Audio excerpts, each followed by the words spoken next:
မပုတုအကြောင်းကိုအရင်ပြောမယ်ပြီးရင် Jasmine အကြောင်းလည်းပါမယ်ပြီးရင်တော့ဒီမန်းကိုဖြည့်မယ်နော်ဒီမန်းကိုပြောမယ်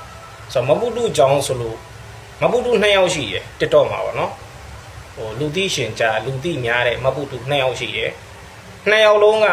တိုက်ဆန်ဆန်အမျိုးဘာသာတာသနာကိုတအားချက်ကြတယ်နော်ဆိုတော့အနက်လည်းချက်ပါတယ်နော်ဒါကတော့လူတိုင်းကိုတာသနာကိုဘာသာတရားကိုချစ်ကြတယ်ဒါပေမဲ့မတူအနက်ချစ်ပုံချင်းနည်းနဲ့မပုတုချစ်ပုံချင်းနည်းကမတူဘလို့မတူလဲဆိုတော့မပုတုကသူ့တာသနာနဲ့ပတ်သက်လာရင်မှန်သည်ဖြစ်စီမှားသည်ဖြစ်စီဝင်းရံနဲ့ထောက်ခံတယ်နော်ဝင်းရံနဲ့ထောက်ခံဒါအခုလက်ရှိတန်လင်ကိစ္စမှာလုံးဝအဖြေရသွားပြီနော်အတောင်လည်းပြီးရင်ပြောပြမယ်အနက်ကြတော့အဲ့လိုမဟုတ်တာသနာချစ်တဲ့နေရာမှာမှန်တယ်ဆိုမှလက်ခံတာမှန်တယ်ဆိုမှဝင်းရံတာ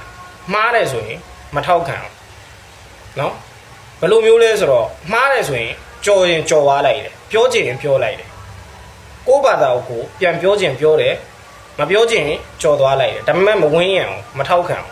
မပုတုကလို့မဟုတ်မှားနေရင်လေသူ့ဘာသာတရားဖြစ်တယ်ဆိုရင်သူကထောက်ခံအဲ့တော့ဒီချိန်မှာဘာကြောင့်ဒီစကားကိုပြောရလဲဆိုတော့အခုချိန်ထိမတိသေးတဲ့ငပိတတိုက်ရှိတယ်နော်ငပိတတိုက်ဘာမတိသေးတာလဲဆိုတော့ဒီတန်လင်းပလီကိစ္စကပလီကိုပြင်လာလားဆိုင်ငန်းကိုပြင်လာလားဆိုတာအခုချိန်ထိမသိသေးဘူးနော်ဒါကိုဟို post တင်တာကပလီဆိုပြီးတော့ post တင်တာအဲ့တော့တချို့ငပိန်းတွေကဟာငါတို့သာသနာနဲ့ပလီဆိုတာသာသနာနဲ့ပတ်သက်တယ်နော်သာသနာနဲ့ပတ်သက်ရင်ဒါဘုန်းကြီးယဟန်နေနဲ့ဆိုင်တာပေါ့မဆိုင်ရလားအမှန်နဲ့ထားလိုက်တော့ဘုန်းကြီးယဟန်နေနဲ့သာသနာနဲ့ပတ်သက်လို့ဆိုင်နေဆိုရင်မင်းတို့မေးခွန်းတစ်ခုမေးမယ်ဆိုင်ကန်းပြင်တာကဘုန်းကြီးယဟန်နေနဲ့ဆိုင်တာပဲလားအဲ့ဒါလေသာသနာနဲ့ပတ်သက်သွားတာလေဆိုင်ကန်းအခုဆိုင်ကန်းပြန်ဖြတ်လိုက်ရပြီကွာ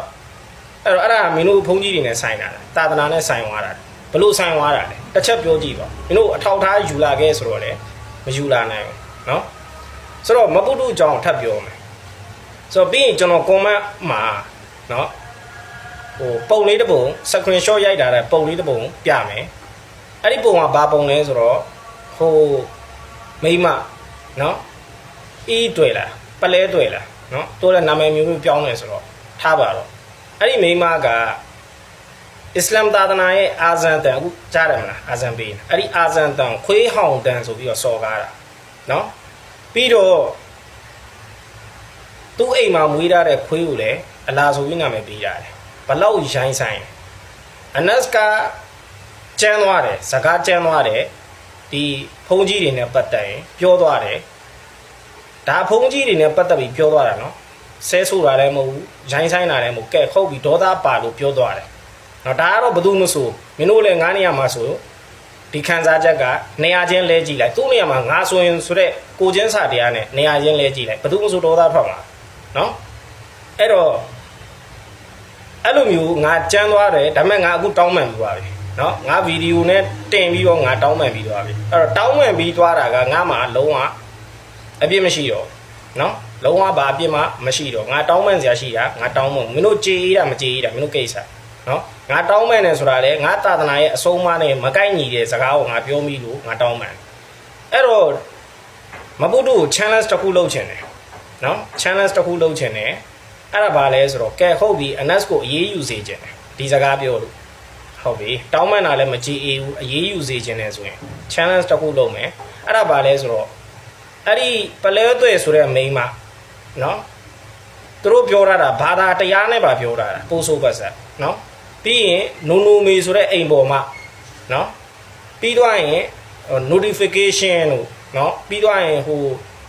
ဓမ္မလို့နော်အကောင့်နာမည်တွေပိုးဆိုးပတ်ဆက်ကိုရိုင်းဆိုင်လာတာအစ္စလာမ်နဲ့ပတ်သက်ပြီးစော်ကားတာရစရာမရှိရသူတို့တွေပါစကန်းခေါ်ရလိုက်အချုပ်လေးထည့်လိုက်ဥပဒေအတိုင်းရင်ဆိုင်အဲ့ဒါဆိုအနက်မြန်မာပြည်ပြန်လာမယ်အဲ့၄ယောက်နော်အများကြီးမတောင်းဆိုငါအများကြီးမတောင်းဆိုအဲ့၄ယောက်ကိုအများကြီးမတောင်းဆိုဘူးဆိုတာဘာကြောင့်လဲသိလားအစ္စလာမ်ကိုစော်ကားတဲ့လူကိုစရင်တွက်ပြမယ်နာမည်တွေပဲရေးမယ်ဟာနော်အကောင့်နာမည်တွေပဲတီးတန့်ရေးမယ် comment မှန်းလာတာတွေရောဗီဒီယိုတင်လာတာတွေရောစာတင်လာတာတွေအဲ့ဒီလူတွေရဲ့အကောင့်နာမည်တွေပဲရေးမယ်ဘောပင်အစ်စ်တစ်ချောင်းယူအစ်ဆိုင်ကနေအစ်စ်ဝယ်စာရွက်တွေမှာရေးအဲ့ဘောပင်အစ်စ်မှင်းကုန်သွားမယ်အကောင့်နာမည်မကုန်ဘူးအဲ့လောက်များတာအစ္စလာမ်ကိုစော်ကားတာနော်ဒါပေမဲ့ငါအဲ့လောက်အများကြီးမပြောဘူးအဲ့ဒီ၄ယောက်ကိုတရားဥပဒေရသူတို့ကျူးလွန်တဲ့အမှုရဘာသာတရားစော်ကားရင်ဘယ်လောက်လဲ905လားကာကြီးလားဘာလဲဥပဒေပုံမှန်ရှိတယ်ဘာသာတရားစော်ကားတော့ပုံမှန်ဥပဒေအရသူတို့လည်းအရေးယူငါလည်းမြန်မာပြည်ပြန်လာအဲ့ဒီအရေးယူငါကျူးလွန်လာတဲ့အရာနဲ့ပတ်သက်ပြီးတော့ငါကိုယ်တိုင်အစားခံတယ်ဘယ်လိုလဲ challenge တစ်ခုလုံးသဘောတူလားအဲ့တော့နေတို့ကဘာလဲဆိုတော့နေတို့ရိုင်းဆိုင်ရင်နေတို့ဘာသာတရားနဲ့ပတ်သက်ပြီးရိုင်းဆိုင်ရင်နေတို့မျက်စိမှိတ်တာတယ်မျက်စိမှိတ်ုံနဲ့မဟုတ်ဘူးတခြားဘက်ကတခြားတစ်ဖက်ကနေပြီးတော့မခံနိုင်လို့ပြန်ပြောတဲ့အချိန်ကျရင်လည်းနေတို့ကဟာဒီကောင်ကဘလို့စော်ကားနေပါတယ်ဆိုပြီးတော့နေတို့ကကိုယ့်လူကူပြန်ကာကွယ်တယ်နေတို့လူမှားတာကိုနေတို့လူရိုင်းတာကိုနေတို့လူစော်ကားတာကိုနေတို့အတန်မထွက်ဘူးတခါမှအတန်အဲ့ဒါဘာသာတရားချစ်တာမဟုတ်ဘူးဒါဟိုအမှားပေါ်မှာယက်တည်တာနော်ငါဘာသာတရားဆိုရင်မှန်သည်ဖြစ်စေမှားသည်ဖြစ်စေအဲ့ဒါငါနဲ့မတူဘူးမပူတူနဲ့ငါနဲ့အဲ့ကိစ္စမှာတခြားစီပဲဘာမှမဆိုင်နော်အဲ့ဒီ challenge ကိုမှတ်တာမြန်မာပြည်ပြန်လာခဲ့မယ်အဲ့ဒီ၄ယောက်ကိုထောင်ထဲထက်ငါလည်းထောင်ထဲလာဝင်မယ်ရှင်းတယ်နော်မပူတူနော်ပြီးတော့နောက်တစ်ခုငါကအခုငါကျူးလွန်လာတဲ့အမားကိုတောင်းပန်လာတယ်ဒါပေမဲ့အဲ့၄ယောက်သူတို့ကျူးလွန်လာတဲ့အမားကိုဘတော်မှအဲ့၄ယောက်မဟုတ်ပါဘူးနေတို့ဗုဒ္ဓဘာသာတွေကအကိုလုံးစော်ကားတဲ့လူအကိုလုံးသူတို့ကျူးလွန်လာတဲ့အမားကိုဘတော်မှတောင်းပန်နဲ့အလေးထားလည်းမရှိဘူးတောင်းပန်တာကြားလည်းမကြားဘူးတောင်းပန်ယူထုံးစံလည်းမရှိဘူးတဘောပေါက်လားပေါ်တင်ပဲကွာပေါ်တင်စော်ကားတယ်ဘာဖြစ်ချင်လဲအဲ့ပုံစံငါနဲ့မတူဘူးအဲ့ဒါပါလေဒီက level ကွာသွားတာ level မတူဘူး level မတူဘူးနော်ပြီးတော့နောက်တစ်ခုနည်းဗီဒီယိုထဲမှာပြောတာတယ်မပူတူကငါ့ကိုစာအုပ်များဖတ်တယ်လေးလာတယ်နော်သူနည်းနည်းရှင်းဖို့ဘာသာတရားနဲ့ပတ်သက်ရင်နည်းတော့ကဒီလိုပုတ်ချလိုက်သိလားဒီလိုပုတ်ချမှာစိတ်တော့မဝင်တော့စိတ်ရင်းတော့မရှိငါမပြောချင်လို့အများကြီးပဲငါသိထားတာတွေကတဘောပေါက်တယ်နော်အဲ့တော့နင်းလို့ပြီးတော့နောက်တစ်ခု Jasmine နင်းကိစ္စပြီးသွားပြီထပ်လာအောင်မယ်နင်းကိစ္စနောက်ဗီဒီယိုတွေအများကြီးလာအောင်မယ်အဲ့တော့ Jasmine နော် Jasmine ကဗီဒီယိုနှစ်ပုတ်တင်တာအနက်ဆိုတဲ့နာမည်ကိုင်ပြီးတော့အဲ့တော့နင်းကငါတစ်ခုပြောချင်တာနံပါတ်1ဘာပြောချင်လဲဆိုတော့နင်းကအမှန်တရားပေါ်ရက်တည်တယ်အမှန်ပြောတယ်ဆိုရင်ဒီဆိုင်ငန်းကဖုန်ကြီးနဲ့ဆိုင်တယ်မဆိုင်ဘူးဆိုတာနင်းဗီဒီယိုတင်ပြီးပြောပြတတိရှင်တွေးရှင်ဆိုင်တယ်မဆိုင်ဘူးတဲ့ပြောဘယ်မှာလို့ပြောနိုင်တဲ့တတိရှင်နေကမွတ်စလင်အချင်းဆိုရင်ဟောင်းတယ်ခွေးလောက်တော့ဆင်းမရှိဟောင်းတာမွတ်စလင်ချင်းဆိုအဲ့ဒါဘာအမှန်တရားလဲအမှန်တရားလားအဲ့ပြီးတော့နောက်တစ်ခုကနေကငါ့ကိုငါရဲ့ live မှာတဲ့အနက်စီရဲ့ live မှာတခြားဘာသာကိုဝေဖန်နေတယ်စော်ကားနေတယ်အဲ့တော့စော်ကားတယ်ဆိုတဲ့စကားကိုသိလားတမန်တော်ကနေပြောတယ်တမန်တော်ကဟိုကုရ်အာန်ထဲမှာပြောတယ်ပေါ့နော်ကုရ်အာန်ထဲမှာတခြားဘာသာကိုစော်ဟုတ်တယ်မှန်တယ်တခြားဘာသာကိုစော်ကားတယ်ဆိုရင်ကိုယ့်ဘာသာကိုလည်းတခြားဘာသာပြန်စော်ကားမယ်အဲ့တော့ကိုကတရားခံဖြစ်မှာမှန်တယ်ဒီစကားကိုလက်ခံတယ်ဒါပေမဲ့လူတယောက်ကတေးပေါက်နေတယ်ဟာအဲ့တေးပေါက်တဲ့ကိစ္စကိုစာအုပ်ထဲမှာသူတို့စာအုပ်ထဲမှာပဲရေးထားတယ်ဟာအဲ့ဒါကိုငါတေးပေါက်တယ်လို့ပြောတာအဲ့ဒါစော်ကားတာငါရဲ့စကားတွေကိုကြိုက်တဲ့ဗီဒီယိုဖိုင်ကြိုက်တဲ့ဟို live recording ယူလာခဲ့ငါကိုယ်တိုင်ပြောထားတဲ့တဲမှာအထောက်ထားမပေးနိုင်ပဲနဲ့စော်ကားတာတခုပိုင်တရားဝင်တောင်းပန်ပေးမယ်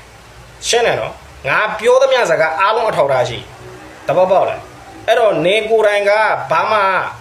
အစ္စလာမ်နဲ့ပတ်သက်ပြီးနေကအစ္စလာမ်အချင်းချင်းတိုက်ခိုက်မှုပဲရှိတာနေကအမှန်တရားပေါ်မှာယက်တည်တာမဟုတ်နော်အဲ့တော့ကိုမပြောနိုင်ဘူးလားစောက်ပါစက်ပိတ်တာစောက်စကားအကြီးတွေမပြောနဲ့စောက်တန်ကိုမထွက်နဲ့ရှင်းတယ်နော်အဲ့တော့ထားလိုက်အချင်းရမလို့တော့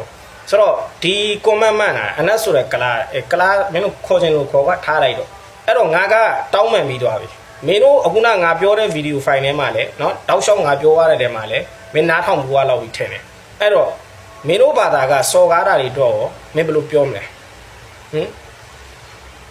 ဒါကြတော့ရတယ်ပေါ့အဲ့ငါတို့တချို့ကပြောသေးတယ်ဒီလားဟာဒါငါတို့မြန်မာနိုင်ငံကမြန်မာနိုင်ငံသားအားလုံးနဲ့ဆိုင်တယ်ငါတို့လည်းမြန်မာနိုင်ငံသားပဲအဲ့တော့မင်းတို့ကဘာသာနဲ့လူမျိုးမဟုတ်တချို့ကပြောကလာတိုင်းသား335မျိုးတော့မော်ထဲမှာလည်းရှိရရခိုင်ထဲမှာလည်းရှိရရှမ်းထဲမှာလည်းရှိအများကြီးပဲဗမာထဲမှာလည်းရှိရတိုင်းသားတွေမွတ်စလင်မင်းတို့ကဘာသာနဲ့လူမျိုးမကွဲဘူးလေမင်းစောက်ပိန်းနေလေတဘောပေါက်လား